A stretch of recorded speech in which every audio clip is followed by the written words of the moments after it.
ഇന്ന് എൻ്റെ തേജുവിൻ്റെ ബർത്ത്ഡേ ആണ്. അപ്പോൾ നമ്മളിത് അമ്പലത്തിൽ വന്നിട്ടുണ്ട്. പെരളശ്ശേരി അമ്പലത്തിലാണ്. അങ്ങനെ നമ്മൾ നാരോത്തും വന്നിട്ടുണ്ട്. അതിൻ്റെ താഴെ തന്നെയുള്ള വിഷ്ണു ക്ഷേത്രമാണ് കേട്ടോ. അവിടെയും വന്ന് തൊഴുതതിന് ശേഷം അതിൻ്റെ അടുത്ത് തന്നെയുള്ള ഒരു ഹോട്ടലിൽ നിന്ന് തേജുവിന് നല്ല അടിപൊളി പൂരി വാങ്ങിക്കൊടുത്തിട്ടുണ്ട്. അതിനെ വീട്ടിലേക്കുള്ളത് പാർസലും കൂടി വാങ്ങിയിട്ടുണ്ട്. അപ്പോൾ ഇവനിന്ന് സ്കൂളിലേക്ക് നേരത്തെ പോകേണ്ടതുണ്ടാകുന്ന കേട്ടോ. അവനെ വേഗം കഴിപ്പിക്കുന്നത്. അപ്പോൾ ഒരു ചായയും കൂടി വാങ്ങിയിട്ടുണ്ട്. പിറന്നാൾ ദിവസങ്ങളിൽ അധികം നമ്മളെ ബ്രേക്ക്ഫാസ്റ്റ് എന്ന് പറയുന്നത് അമ്പലത്തിൽ നിന്നായിരിക്കും. അമ്പലത്തിൽ നിന്നല്ല, അമ്പലത്തിൻ്റെ അടുത്തുള്ള ഹോട്ടലിൽ നിന്നായിരിക്കും. മസാല ദോശ റെഡി ആയിട്ടുണ്ടായിട്ടില്ല, അതുകൊണ്ടാണ് നമ്മൾ പൂരിയിൽ ഒതുക്കിയത്. വീട്ടിൽ വന്നതിന് ശേഷം ഞാനിത് ഡ്രസ്സെല്ലാം മാറ്റിയിട്ട് വേഗം തുടക്കുന്നുണ്ട്. വൈകുന്നേരം ആകുമ്പോഴത്തേക്ക് പെങ്ങളും എൻ്റെ അനിയത്തിയും ഏട്ടൻ്റെ 2 പെങ്ങന്മാരും എല്ലാവരും കൂടിയിട്ട് വരുവേ. അപ്പോഴത്തേക്ക് ഞാൻ വിചാരിച്ച് വേഗം തുടക്കുമെല്ലാം ചെയ്യാം. രാത്രിക്കത്തേക്ക് ഫുഡ് വേണ്ടു, ഉച്ചയ്ക്ക് നമുക്ക് എന്തെങ്കിലുമായിട്ട് കഴിക്കാമെന്ന് വിചാരിച്ചിട്ട് ഞാൻ വേഗം തുടക്കുന്നുണ്ട്. 2 ദിവസമായി തുടച്ചിട്ട്, അതുകൊണ്ട് പിന്നെ വേഗം ഒന്ന് മൊത്തത്തിൽ അങ്ങ് തുടച്ചു.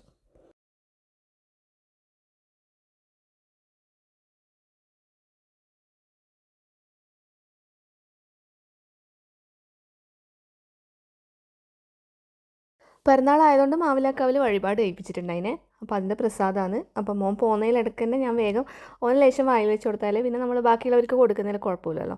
അങ്ങനെ അതെല്ലാം ഒരു പാത്രത്തിലേക്ക് മാറ്റുന്നുണ്ട്. നല്ല ടേസ്റ്റി ആയിട്ടുള്ളൊരു പായസമാണ് കേട്ടോ അത്. ഒരുപാട് തേങ്ങയെല്ലാമായിട്ട് നല്ല ടേസ്റ്റിയാണ്. പിന്നെ ഇതിന് വഴിപാട് എന്നാണ് കേട്ടോ പറയുക. അവിടെ നമ്മൾ കഴിപ്പിക്കുന്ന സമയത്ത് ഈ ഒരു പ്രസാദവും കൂടി കിട്ടും. അങ്ങനെ ഇത് നമ്മൾ കുറച്ച് വീട്ടിലെടുത്ത് വെച്ചിട്ട് പിന്നെ അപ്പുറം ഇപ്പുറമുള്ളവർക്കെല്ലാം കൊടുക്കുക കേട്ടോ ചെയ്യുക. അപ്പോൾ ഞാൻ ഉച്ചക്കേക്ക് പിന്നെ നമുക്ക് എന്തെങ്കിലും കറികളെല്ലാം വെച്ചിട്ട് വേഗം ബിരിയാണി പരിപാടികൾ നോക്കാമെന്ന് വിചാരിച്ചിട്ട് ഏട്ടന് ഇതാ ചിക്കൻ രാവിലെ തന്നെ എനിക്ക് വേഗം കൊണ്ടു തന്നിട്ടുണ്ടായിനെ. പിന്നെ ഞാനത് വേഗം ഒറ്റക്കല്ലേ ഉള്ളൂ, അപ്പോൾ പിന്നെ അവർ വരുമ്പോഴത്തേക്ക് എല്ലാം റെഡി ആവണം. വേഗം തന്നെ അത് കഴുകാൻ വേണ്ടി വെച്ച് കഴുകി മസാലയെല്ലാം പെരക്കി വെച്ചിട്ടുണ്ട്. പിന്നെ എല്ലാം പൊരിച്ചെടുക്കുന്നുണ്ട്. ഇവിടെ എന്തായാലും ബിരിയാണി വെക്കുമ്പം ഫ്രൈ ചെയ്തിട്ടുള്ള ആ ഒരു മസാലയാണ് കേട്ടോ ഉണ്ടാവുക. പിന്നെ ഉച്ചയായപ്പോൾ ഞാൻ എന്തോ ഒരു കറി വെച്ചിട്ടുണ്ടായിന്. ഇത് കുറേ ദിവസം മുന്നേ എടുത്ത് വെച്ച വീഡിയോ ആണ് കേട്ടോ, അതുകൊണ്ട് ഓർമ്മയില്ല. അപ്പോൾ ആ കറിക്ക് ഞാൻ ജസ്റ്റ് ഒരു മുട്ടയും കൂടി ആക്കിയിട്ടുണ്ടായിന്. വീഡിയോ ആദ്യമായിട്ട് കാണുന്ന കൂട്ടുകാരിലുണ്ടെങ്കിൽ വീഡിയോ ഇഷ്ടമായിരുന്നെങ്കിൽ ഒന്ന് സപ്പോർട്ട് ചെയ്യണേ. സബ് ചെയ്യാതെ കാണുന്നവരെല്ലാം ഒന്ന് സബ് ചെയ്തിട്ട് സപ്പോർട്ട് ചെയ്യണേ. കുറേ ആയി വീഡിയോസ് ഇടാത്തത്. മടി എന്ന് പറഞ്ഞാൽ ഭയങ്കര മടിയാണ്. ആ മടിയെല്ലാം മാറ്റിയിട്ട് എനിക്ക് തിരിച്ച് വരണം എന്ന് ആഗ്രഹമുണ്ട്. പക്ഷേങ്കിൽ എന്താ പറയുക, മൈൻഡൊന്നും സെറ്റ് ആയിരുന്നില്ല. അപ്പോൾ ഞാനിതാ ചില്ലി ആക്കുന്നുണ്ട്. അപ്പോൾ ചില്ലിക്കും കൂടി വേണ്ടിയിട്ടുള്ള ചിക്കൻ വറുത്തെടുക്കുന്നുണ്ട്. അങ്ങനെ ഫ്രൈ ചെയ്ത് മാറ്റിയെടുക്കുന്നുണ്ട്.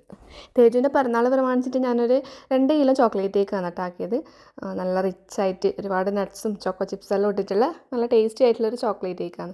തലേന്ന് രാത്രി തന്നെ ഞാനെല്ലാം ആക്കിയിട്ട് കിടന്നിട്ടുണ്ടായിന്. പക്ഷേങ്കിൽ കേക്കിൻ്റെ മേലെ ചോക്ലേറ്റ് വയ്ക്കാൻ മറന്നു പോയിട്ടുണ്ടായിനെ. പിന്നെ ഞാനിതാ എല്ലാവരും വരാനായ ആ സമയം നോക്കിയിട്ടാണ് അത് ചെയ്യുന്നത്. ചോക്ലേറ്റ് മേലെ ഒന്ന് സെറ്റ് ആയിട്ടില്ലെങ്കിൽ കട്ട് ചെയ്യുമ്പോൾ നമ്മുടെ കയ്യിലെല്ലാം ചോക്ലേറ്റ് പറ്റും. ആ ഒരു ഇഷ്യൂ ഉണ്ടായിനി. എന്നാലും കുഴപ്പമില്ല, നമുക്കല്ലേ, അതുകൊണ്ട് വലിയ പ്രശ്നം ഉണ്ടായിട്ടില്ല. ഡ്രോപ്സ് ആക്കിയിട്ട് ചെയ്യാമെന്നാണ് വിചാരിച്ചിട്ടുണ്ടായിന്. പിന്നെ ഞാൻ ഫുള്ളായിട്ട് കവർ ചെയ്ത് കേട്ടോ. പിന്നെ അതിൻ്റെ സൈഡിലെല്ലാം പിന്നെ ബോർഡറായിട്ട് ചോക്കോ ചിപ്സാണ് വെച്ചത്. പിന്നെ നമ്മളെ ക്രീമിനെ കൊണ്ട് തന്നെ ഹാപ്പി ബർത്ത്ഡേ ശിവതേജ് എന്ന് എഴുതിയിട്ടുണ്ട്. അപ്പോൾ നമ്മളെ ചോക്ലേറ്റ് കേക്ക് ഫൈനലായിട്ട് എടുത്ത് വെച്ചിട്ടുണ്ട്. ചെറിയൊരു ഡിസൈനും കാര്യങ്ങളെല്ലാം കൊടുത്തിട്ടുണ്ട് കേട്ടോ. അപ്പോഴത്തേക്ക് എല്ലാവരും വന്നിട്ടുണ്ട്. അനിയത്തിയും പിന്നെ അവളെ ഹസ്ബൻഡ്, പെങ്ങന്മാർ എല്ലാവരും വന്നിട്ടുണ്ട്. ഇത് പിന്നെ ഇളയ പെങ്ങളാണ് കേട്ടോ ഏട്ടൻ്റെ. അങ്ങനെ എല്ലാവരും ആയിട്ടുള്ള ഒരു നല്ലൊരു ഹാപ്പി ഡേ ആണ്. അങ്ങനെ എന്താ ഫൈനലായിട്ട് കേക്ക് കട്ട് ചെയ്യലാണ്.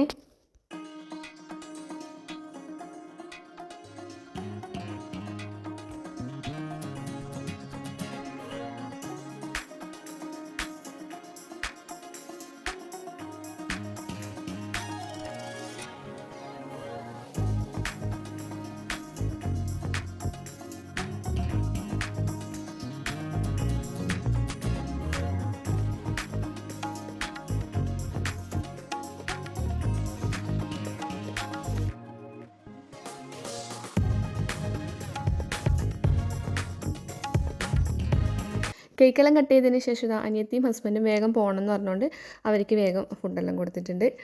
അപ്പോഴത്തേക്ക് അമ്മ വേഗം പായസവും കേക്കും ഫുഡെല്ലാം അപ്പുറത്തെല്ലാം കൊടുക്കുന്നുണ്ട്. ഇവിടെ പിറന്നാളെല്ലാം ഉണ്ടായിട്ടുണ്ടാകുമ്പോൾ നമ്മൾ വേഗം അയൽവാസികൾക്കെല്ലാം കുറച്ച് ഫുഡോ പായസമോ എന്തെങ്കിലുമായിട്ട് കൊടുത്തയക്കലുണ്ടായി. പിന്നെ ഇത് നമ്മളെല്ലാവരും കൂടി ഫുഡെല്ലാം കഴിക്കുന്നുണ്ട്. നല്ല അടിപൊളിയായിട്ടുള്ള ഒരു ബിരിയാണിയാണ്. അപ്പോൾ ഇന്നത്തെ വീഡിയോ ഇത്രയൊക്കെ ഉള്ളൂ. വീഡിയോ ആദ്യമായിട്ട് കാണുന്ന കൂട്ടുകാരിലുണ്ടെങ്കിൽ വീഡിയോ ഇഷ്ടമായെങ്കിലും സപ്പോർട്ട് ചെയ്യാൻ മറക്കരുത്. ബൈ.